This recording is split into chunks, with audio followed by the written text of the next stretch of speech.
Hello everyone, Locust Storm here. Welcome back to Yu-Gi-Oh! Master Duel.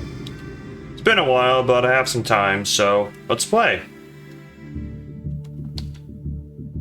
Yes, thank you. Come on, please let me... there we go.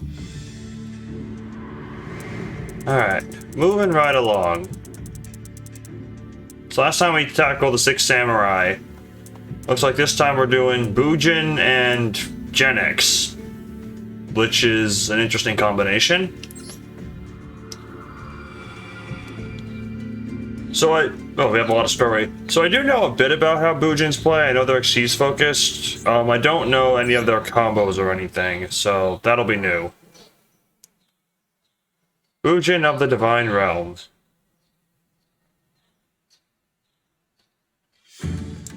Many divine beings, both good and evil, live in the heavenly plane of Takamagahara. The world was ruled by several deities centered on the symbolic princess goddess Hirame. She wields the 3 Bujingi weapons. Bujingi... I don't know how to say that. Bujingi Crow and Bujingi Peacock, to exhibit her true power as the supreme deity Amaterasu. She was a powerful force to be reckoned with, not only in the heavenly world, but also on Earth where she ruled over humanity. So, obviously this is very Japan mythos inspired. As the defender of the world, she rarely intervened with their lives. Watching over heaven and earth with radiating love, she wielded her powers only when disaster was imminent. Hirame lent her Bujingi to 3 trustworthy Bujinte, and tasked them with the role of guarding the earth, which can often be difficult for the gods to reach. One of them, Bujinte Susanoo, is responsible for protecting the princess goddess with the 2 sacred swords, Krillin and Crane. Skilled in the martial arts, he is the fiercest Bujinte of the 3. Next is Bujinte Kakatsuchi, who wields an invincible shield Crow that blocks all attacks.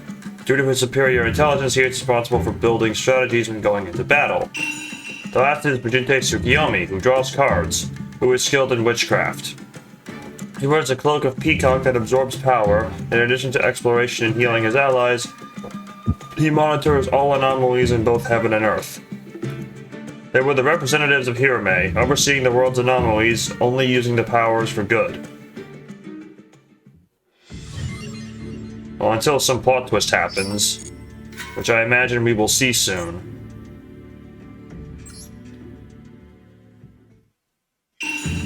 One day, Susanoo was summoned to Hirame. He is suspected of abusing the people on Earth by misusing the power of the Bujingi. Susanoo tried to refute these baseless allegations, but even that in turn angers her. As a result, Susanoo had his power sealed in 5 separate Bujingi and was banished to Earth. That's it? Oh no. When Susanoo awoke on Earth, he had lost most of his power. To clear himself of the crime he did not commit and to search for the Bujingi that were scattered on the Earth, Susanoo hid his name and set out on his journey under a new name, Yamato. While traversing the Earth, Yamato met many people in the various places he went. One showed Yamato where the light fell from the heavenly realm, which helped him find one of the Bujingi. One had been affected by a natural disaster. Despite having trouble finding food to eat, they served a meal to Yamato, a stranger and traveler. One never missed a prayer to the deities in the heavenly world. However, the gods did not answer their prayers and offer salvation. Instead, they were exposed to further hardship and pain. On his journey, what Yamato saw was people suffering due to the tyranny of the divine realm.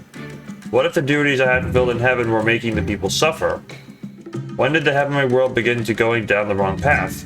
Yamato, despite his suspicions, continued his journey.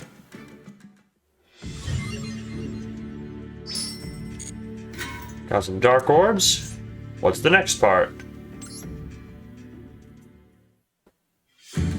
After a long journey, Yamato located the 5 Bujingi. At last he gains his powers once again as Bujinte Susanoo. Having accomplished a great goal, his 2 Bujinte allies appear before him. They did not want to be noticed by Yamato, and so Bujinte Kakatsuchi was disguised as Bujin Mikasuchi, and Bujinte Tsukiyomi as Bujin Arasuda. Stealing their own power and changing their names, they descended to Earth to look for Yamato. As Arasuda Tsukiyomi monitored both realms, and he realized something was wrong with Hirame, he also learns that there's a being that lost its form as a god and became a miasma of darkness. The sentient miasma of darkness, Hiroko, spread its hatred everywhere and plotted the destruction of the world, including Takamagahara. To do this, he secretly manipulated Hirame and tried to get rid of Susanoo, who was a mighty force in the heavens. Yamato, having learned the truth, vowed to punish not only the ones who wronged him, but also those who torment the people of the earth.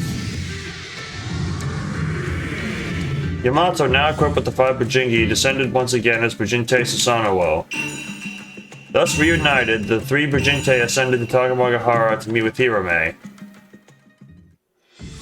And that's where the story leaves off. Alright, practice time. Let's do some Xyz summoning.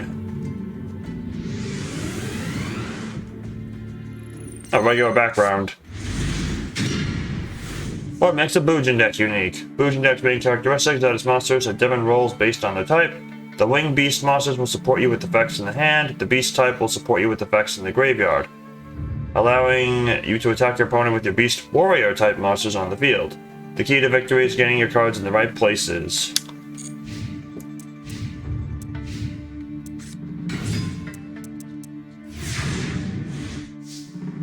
Here we go.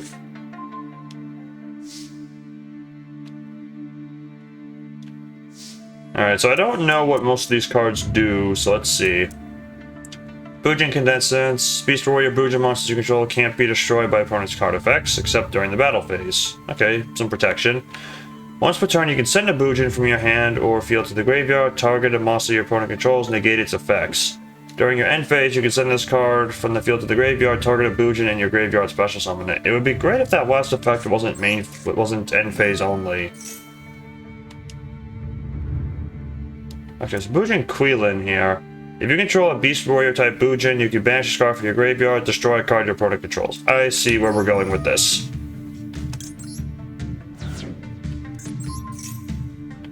Now summon Bujin Yamato. So main character Yamato, what do you do? Once per turn during your end phase, search a Bujin from your deck to your hand, then send a card from your hand to the graveyard. That doesn't seem very impressive, but it's something at least. Alright, but now we can use the graveyard effect here. Banish this. Destroy this.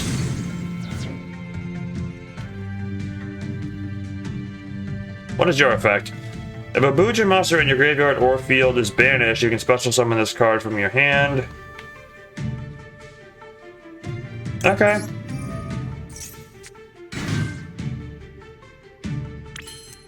So now we're going to summon Bujinte Susanoo. What do you do? I know what Tsukiyomi does because I've used him in an ABC deck. I don't know what this does. Let's see, this card can attack all monsters your opponent controls with each. How am I going to take out my opponent with just this card? Attach a material, send a Bujin from your deck out to your hand or send it to the graveyard.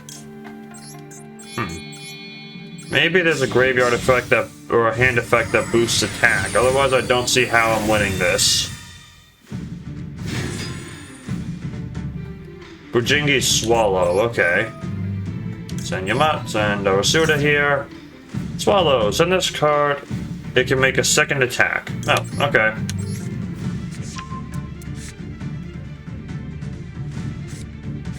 Activate effect.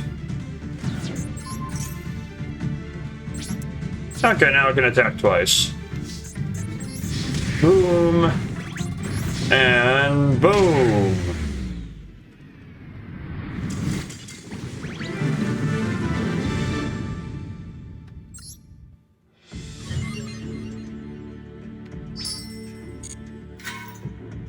Alright, now for the proper duel. This will be interesting.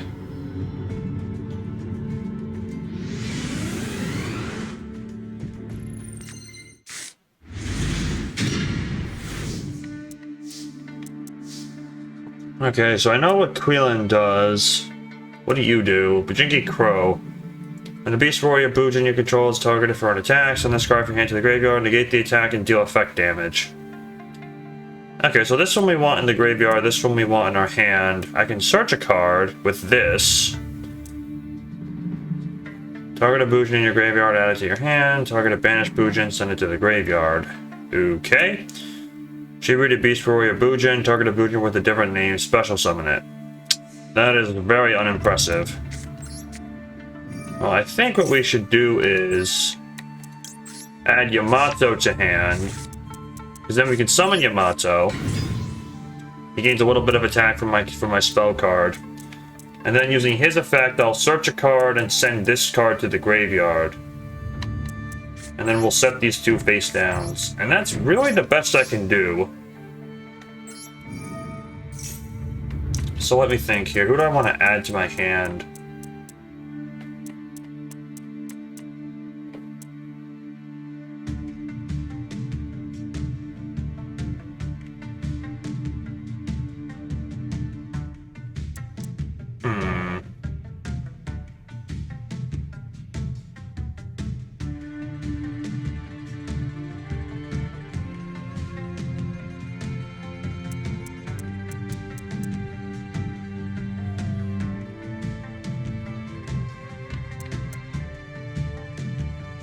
I think I'll add our suited in my hand.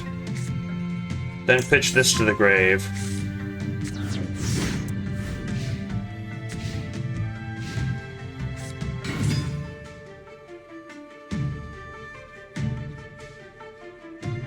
No, I don't want to use these yet.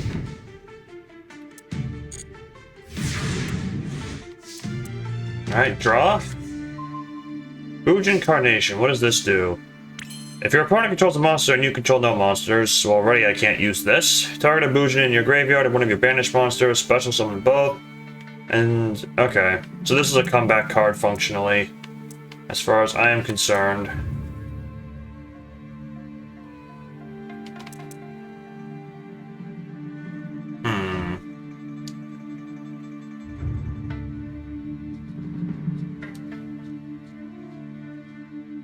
What should I do? Let me check my extra deck real quick. So, Bujin Ahashima. Can't be used as link material. Blah, blah, blah. This card is link summoned. You can special summon two monsters with the same level, one from your hand and one from your graveyard. Renegate their effects, and immediately after this resolves, Xyz summon using them. If a Xyz monster this card points to activates an effect, you can destroy a spell trap. That's not terrible. We have Castel here, that was a good card. Bujinki Amaterasu requires 3 monsters. You can only control one of them once per turn. Either player's turn, attach a material, apply this effect. If it's my turn, special summon a banished monster. If it's my opponent's turn, add one to my hand. Okay, it's not great. Tsukiyomi, I know what you do. You let me draw cards. I have to discard my hand, but then I draw 2 cards. Kagasuchi.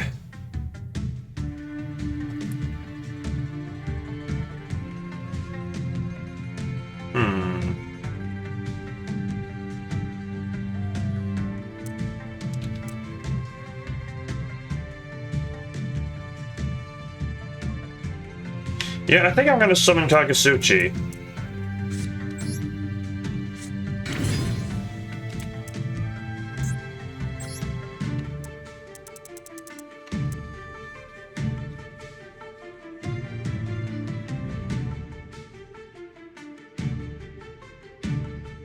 Actually, better idea. Let's link summon the Link monster.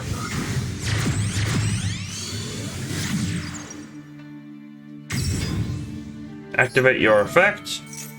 No. Let's summon Yamato and Crow.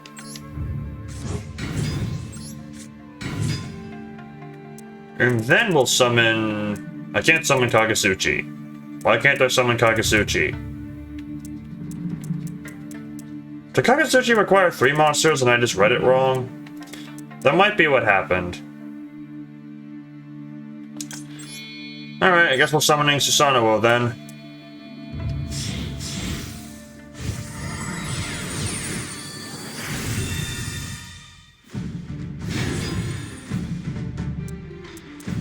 So why couldn't I summon Kagasuchi?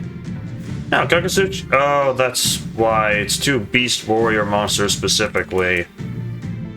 I get it. Okay, that's where I was wrong. Alright, well, let's use Susanoo's effect.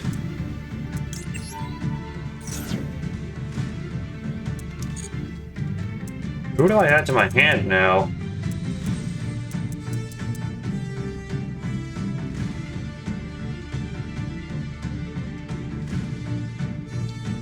I guess I'll add Mika's suit. I guess I'll add Mikasuchi to my hand. Yes, I will use your effect. Now I can pop your back row. Okay. Definitely a bit of a convoluted combo going on here. Actually, I think I'll use my trap now. And we'll add Crow back to my hand. This Crow has a good hand effect. Okay, so finally we're gonna attack and I'm gonna hope his other face down doesn't do anything. Here we go.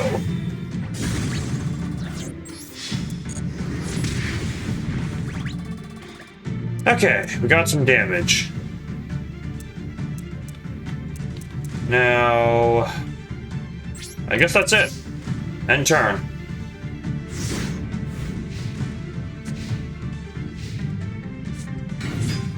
Okay, I did not expect a normal monster to appear. Oh, but now that shows you're gonna Link Summon. Oh, great. I like where this is going.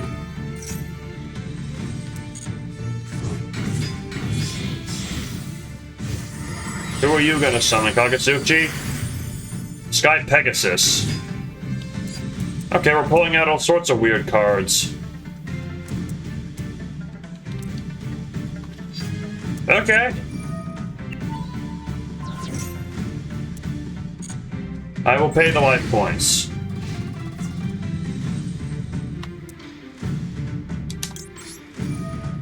I will use Crow to block the attack and deal some damage. Our opponent is making some interesting plays here, for sure.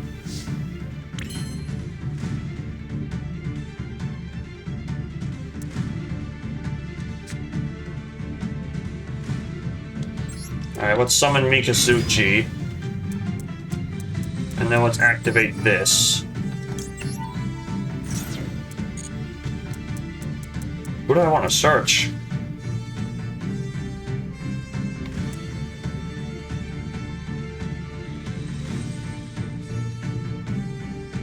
Oh, let's add this. Nakashima activates. Blow up this card. Okay. So now let's have Akashima attack his Akashima.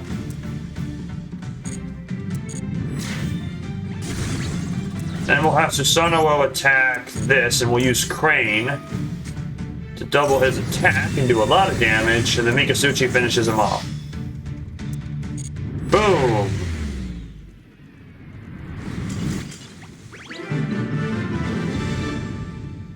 Alright, my opponent was playing some unexpected cards. I wish we got the win, though. Let's see the ending now. How does this... What happened in Takamagahara? Once they returned to Takamagahara, what the three Bujinte saw was Hirame consumed by hatred due to the miasma. By the mighty power of the Dark Princess Goddess, the Bujinki that were loaned to the Bujinte were returned to their rightful owner. And then the soft light that the weapons emitted at all times turned black as if ink was spilled on them. Hirame equipped them to descend as Amaterasu, the supreme goddess of darkness. The benevolent light that once emanated from her body was lost, and the world was plunged into darkness as if in a solar eclipse. She also has a very fancy sword. The battle for the fate of heaven and earth has begun. The fierce battle took a toll on Takamagahara itself as well. The three Bujinte who lost their weapons, Quilin, Peacock, and Crow, struggled as they tried to fight their way through. They were greatly reduced in power before the battle, but they have not lost their fighting spirit. Each of the Bujinte had their own divine sword, Crane, Ibis, and Swallow. Together they launched a counterattack. Finally, a slash by Susanoo, entrusted with the power of the sacred sword, splits the darkness in half. Amaterasu fell, and the miasma that infected the blackened Bujingi was also vanquished. Thus, Hiriko's ambitions that entangled heaven and earth have been crushed. But due to the gods of Takamagahara, much remained to be done. The reconstruction of Takamagahara and the salvation of the earth. A new battle was about to begin to fulfill their godly duties. Alright.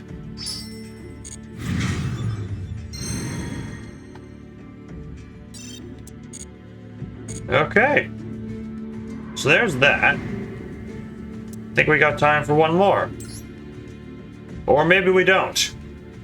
Because this is another multi-part episode. This is another multi-part one. You know what? We're gonna skip ahead and do this one. Because this one's relatively short. So this is Cursed Golden Land. This is Eldritch or Eldorado. I know this is a control deck. I've never actually played with it though, so we'll have to see how this goes. Cursed Golden Land. Very golden land. There was once a gem of profound wisdom. The Philosopher's Stone was the ultimate aspiration of alchemists, the zenith of their ambitions. Once upon a time, many moons ago, famed alchemists from various lands gathered on a desolate island. There they began studying the stone. Also, they just found it. Decoding ancient manuscripts, they sought its secrets. The ingredients were mercury, sulfur, salt, and the corpses of animals. Oh dear. But gradually the focus shifted from the lifeless to the living. Domestic animals like cattle and pigs, even wild creatures of all kinds were given up in sacrifice. As a result, they finally managed to create what they believed to be the core of the Philosopher's Stone. They rejoiced, believing they'd taken the first step. But that elation was fleeting. Their progress stalled, leaving them bewildered. Why does further progress elude us? We have all the ingredients, the incantations were spoken correctly, the rituals performed without error. Days of unyielding results and sacrifices passed, yet the stone remained unchanged. Then one day, a human corpse was washed ashore on the edge of the alchemist's island. The Philosopher's Stone had long been silent, yet those washed-up human remains, deep down the alchemists knew what the stone required. A dreadful possibility they pushed to the recesses of their minds. They thought of using humans in the crafting of the Philosopher's Stone. That would be an act that would doom them as heretics. Yeah, I'm sure the wild animals they sacrificed were perfectly a-okay with what you're doing. But their desires overpowered their restraint. Soon after offering the body, the stone started pulsing faintly. The alchemists were ecstatic at this incredible achievement. Little did they know, the corpse still held a breath of life. From that moment, the Philosopher's Stone began its metamorphosis. They went further, sacrificing slaves and criminals until they successfully created an object known as the Dark Elixir. The Elixir's hunger knew no bounds. From slaves to commoners to nobility, all were consumed. Day after day, human lives were offered and the stone began to radiate, a blinding white light. The alchemists, now completely under its thrall, offered up lives without hesitation, feeding the Elixir's insatiable hunger. Absorbing the essence of human life, the stone, stained a deep crimson hue, finally awakened. The unleashed power of the elixir spread curses born from human desires for life, wealth, and might. Soon it transformed its surroundings into gold in a ploy to obtain more offerings. Whispers of a golden island soon began circulating among sailors. The legends spread to neighboring realms, and treasure seekers flocked to the island lured by promises of riches. Little did they realize that they were simply moths drawn to the elixir's flame. Oh dear.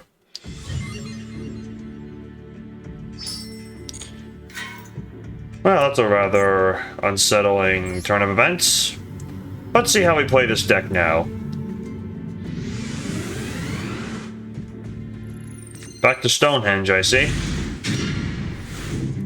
So what makes the Eldritch deck unique? Eldritch decks are characterized by Eldritch the Golden Lord and their tactical flexibility thanks to a variety of supporting spell and traps. By setting a spell and trap in the field of the graveyard, Eldritch the Golden Lord adds itself to your hand from the graveyard and then lets you summon a zombie from your hand and strengthen it, including itself.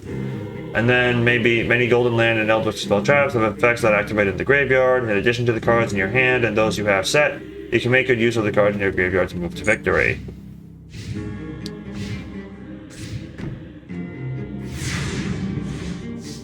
Alright, so here we go. We have Eldritch. Use the effect of Eldritch the Golden Lord to your advantage and win the duel. To deal with the opponent's set card, use the effect of Eldritch the Golden Lord. What is your effect? Send this card in a spell trap from your hand to the graveyard, target a set card on the field, send it to the graveyard. I'm gonna target one card, okay, that's better. If this card is in your graveyard, you can send a spell trap you control to the graveyard, add this card to your hand, then special summon a zombie from your hand, and then buff its stats. Okay. So I send this to the grave, I send this to the grave, send this to the grave. Oh, but you special summon it. That doesn't matter, though. Okay, so now Elixir of Black Awakening. What do you do?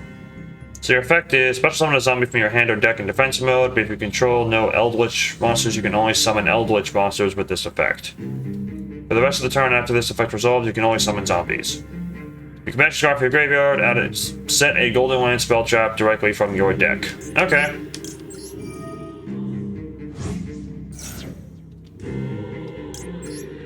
Set this card here, and then it doesn't really matter what it is, because I'm going to activate Eldritch's effect. Send this to the graveyard, add this to my hand, and now I special summon Eldritch, and he gets buffed.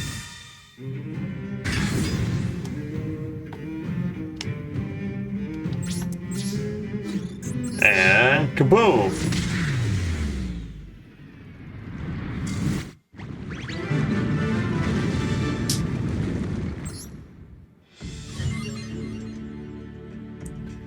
Alright, so we've learned a bit about how this deck works, not really what the spell and traps do, which might be an issue, because that seems to be kind of what this deck is built around.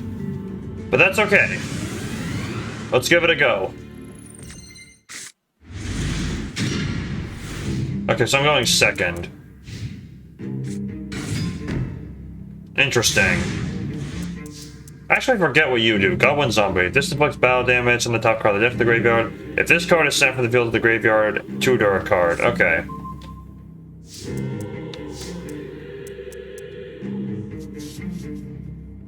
Let's see. So, Elixir of White Destiny. Special summon a zombie from your hand or graveyard. If you control no Eldritch monsters, you can only special summon Eldritch monsters with this effect.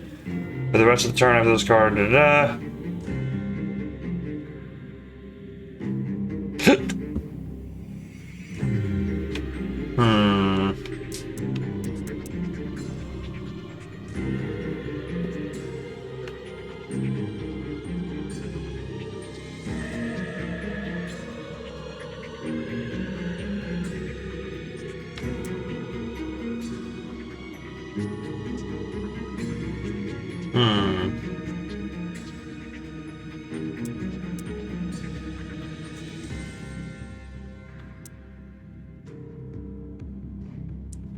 Okay.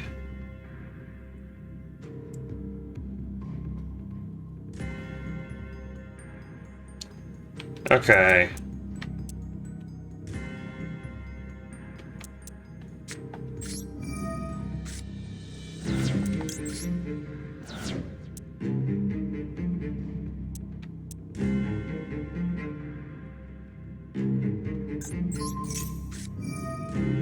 Really, Zone of the Spirit.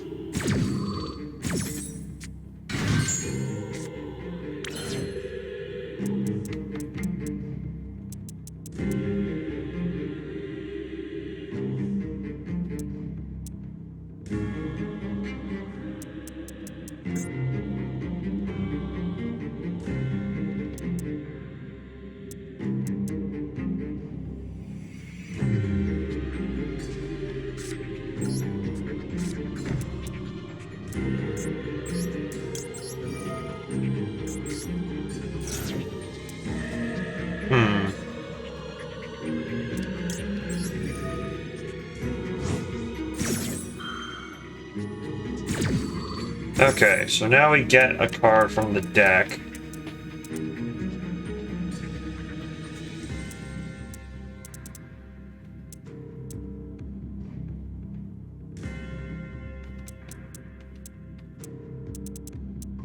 Attack Conquistadors, so I can destroy cards that way. Yes, so now I special summon Eldritch.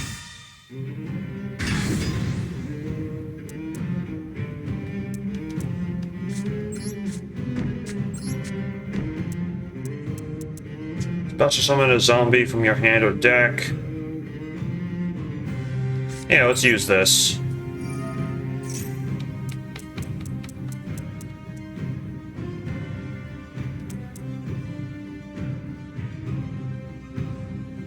Ooh. Let's activate your effect. Send this guy to the graveyard. Eldritch, destroy that goblin zombie for me. Okay, you're gonna tutor now, but at least... Oh, you tutored my guy. Great. Okay, but I got 2 disruptions on my field. I can summon these 2 guys and pop 2 cards on his field, and I have an Omni Negate as well. So I think I'm looking pretty good.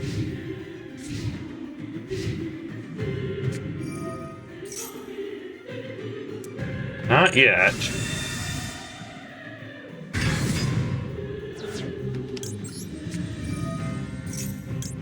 Oh, what the? Oh, shoot. I messed up. I negated my own card. Oh, that was stupid.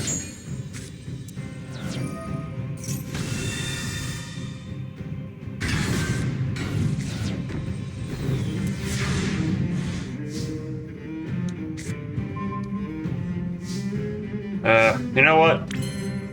I messed up so badly that I'm just gonna restart. That was terrible. That was absolutely terrible.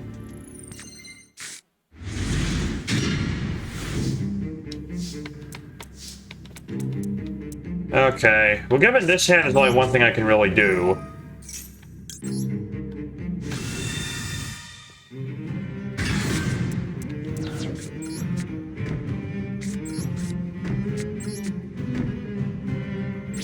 There. And this is really all I can do.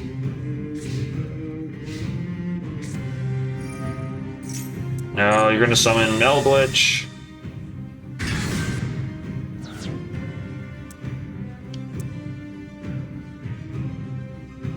Not yet.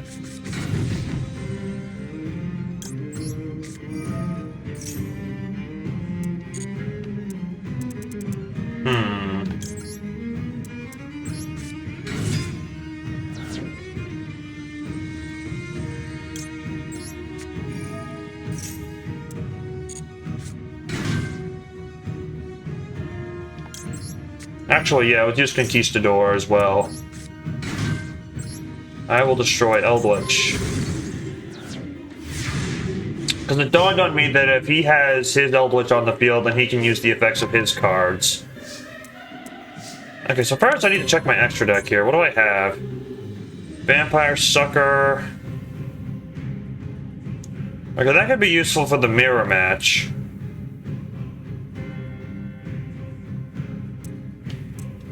This card could be helpful, actually.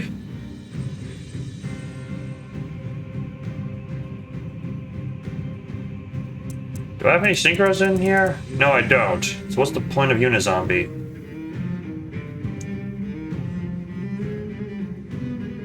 I have Dragon Aggro Nether Soul Dragon. I doubt I even have Polymerization in this deck.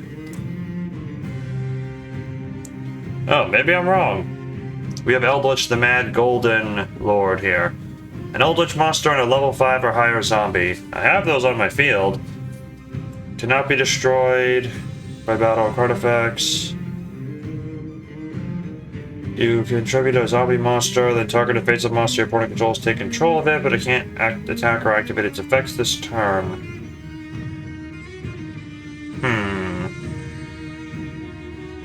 That would be great if I actually had a way to fusion summon it. Stellar Pleiades, Sky Palace Gangaradai. Okay. I think what I'll do is I'll use your effect. Send this guy to the graveyard. And then what I'll do is put you to attack mode. We're gonna use Gozuki and Conquistador as materials.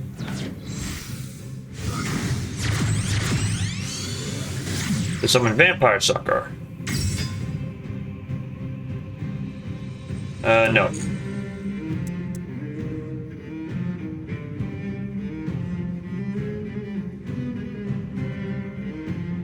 Oh! I didn't even read this card thoroughly. Oh. I really did not read this card thoroughly.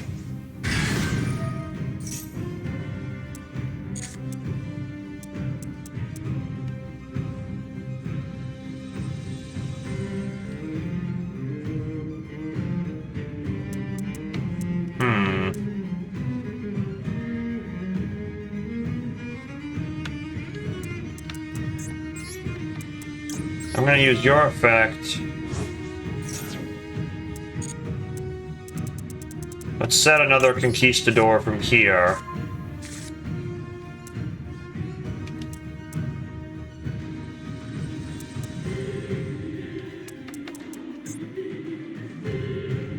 What does this do? During your main phase, fusion summon one fusion monster from your extra deck using zombies from your hand or field as fusion material. If a zombie is special summoned by card effect, you can target a set... Oh, this is how you fusion summon. Great. If only I knew that beforehand. And I can't get a level 5 monster on my field now, because it's a trap card. I might as well activate this anyway.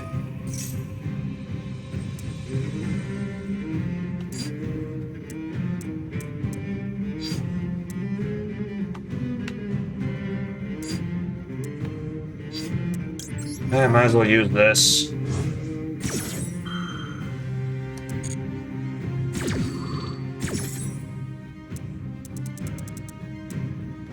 Fine, let's add the Omni Negate to my field. This time let's try to not hit myself with it. So I can summon Unizombie. Oh!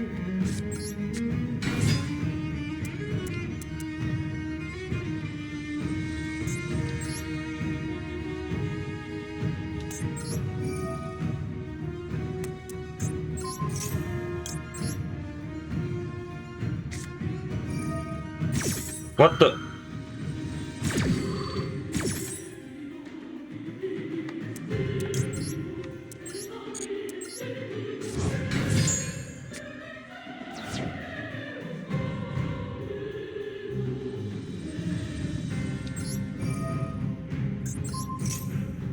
I think I messed up again. Well, let's see if we can salvage this.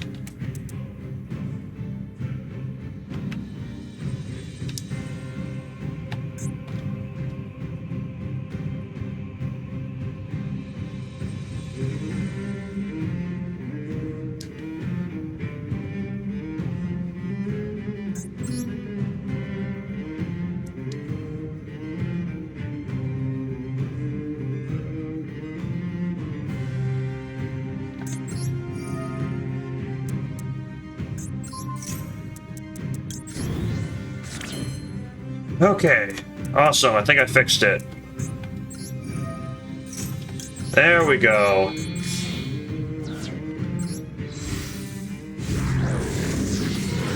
Boom! Okay, so now with Vampire Sucker's effect...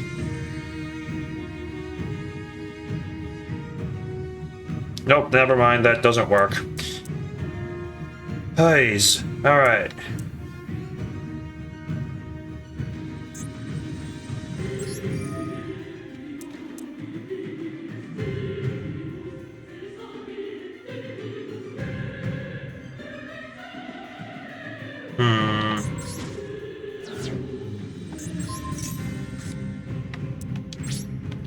I can't change your battle position.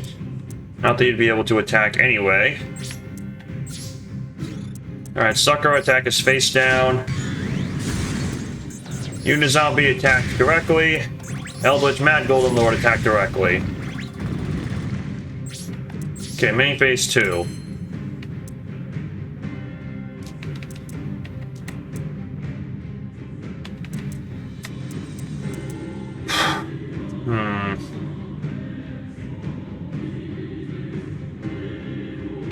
It'll end here.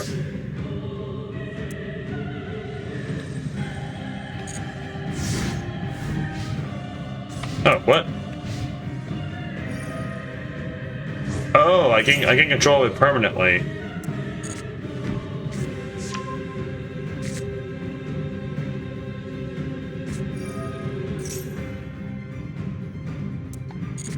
Alright, well you don't control... Alright, I'll activate this. I'll target this one, I guess.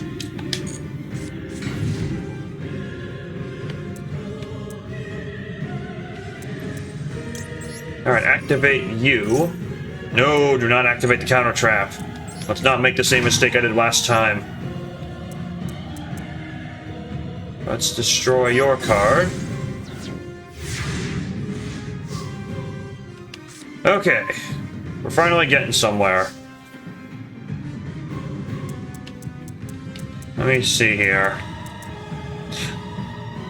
So if I wanted to, I could use my Conquistador and the Eldritch Ward I stole from my opponent to fusion summon another Mad Golden Lord, if I wanted to. I can only take control of face-up monsters, so I can't take control of this. This guy can attack now, so we have that going for us. Yeah, I think we're just gonna make a push. I have an Omni Negate to back me up, so here we go. Final blow. I'm gonna Omni Negate the correct thing this time. I will tribute my Conquistador.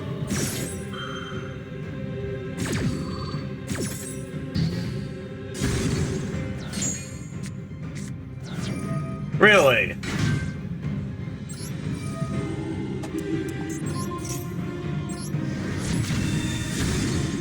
You know, we may not be out of luck, because my weaker monsters add up to exactly the amount of damage we need. There we go. Whew. Alright, we did it. Alright, so we made it to the goal. And I'm hoping now that we'll actually get a little bit on Eldritch himself, since we haven't really seen him in the story yet. Amidst a raging storm, I saw an island shining brilliantly. From the accounts of astounded sailors, tales of the Golden Island spread. From pirates who heard the rumors to conquering armies from distant seas, the curse of the Elixir indiscriminately poured onto all living beings. Gold, as they say, is forever. Due to the curse of the Elixir, bodies do not decay, instead turning into mindless undead. Many humans were sent to the island to bring back its glorious treasures, never to return.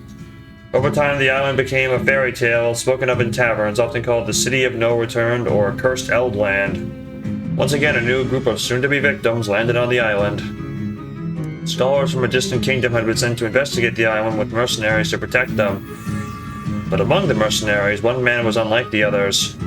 He was quiet and reserved, but had formidable strength, and in his eyes gleamed an unshakable will. He battled the beasts of the island and the wretched and cursed undead. Relentlessly, silently, he pressed forward, cutting each of them down. When he finally reached the castle gates and looked back, no one else remained. Were they swallowed by the curse of gold? Perhaps he himself had unknowingly cut them down after they had turned into undead. He no longer had employers to protect. Nevertheless, he entered the castle. Inside there was no sign of life.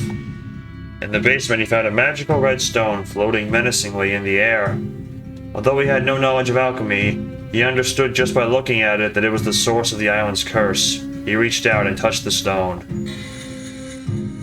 Suddenly he heard the screams of the thousands of souls it had absorbed. No, I don't want to die. I hate them all, every single human alive. Gold, look at all that gold. Hee hee. Money, money, money. And even when exposed to these desires, his soul did not waver. With his strong ego, he released the immense greed he had kept hidden, and swallowed the malevolent desires whole. On that day, Eldritch, the Golden Lord, was born into the world. It makes one wonder why there was a throne in an ownerless castle. Perhaps the Elixir itself had long intended such a human to visit the island one day. Now the new ruler of the Golden Land sat upon the throne as if it had been his all along. How much time has passed since he first sat there? For the unwavering Golden Lord, the concept of time is meaningless. People hearing rumors of the Golden Land continued to visit the island, and all were sacrificed to the Elixir. The Golden Lord desired more. More power, more wealth, and more life. More wars, more victories, and more desires. As if answering the roar of his soul, the Elixir shone mysteriously. The Golden Lord, with all of Eldland's dark power concentrated within him, became a mad demon king, and began to expand his reach to the outside world. People are still unaware. of the peril that approaches, cloaked in glittering gold. Oh dear. Oh, that world's screwed.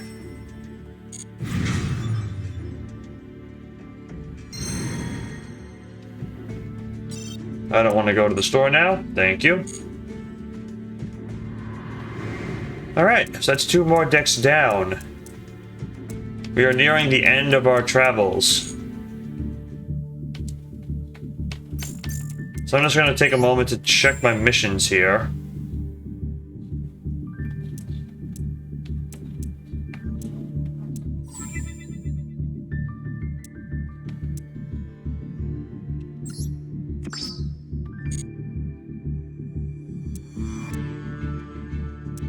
Okay, cool. So, that's going to be it for today's episode. We'll take on the Gen X archetype next episode. I'll try to do all 3 sessions in one. We'll see if I have enough time for it. As for what we'll do after we clear all the missions, I mean, I'm looking into it. I don't want to spend a ton of money on this game, to be honest. I do have a decent amount of crystals at the top, as you can see, so I may try to build a deck from that, and then go back in and clear all the missions in the more advanced tier. We'll see. But yeah, that's all for now. Hope you're having a good day, everyone. Locust Storms signing out.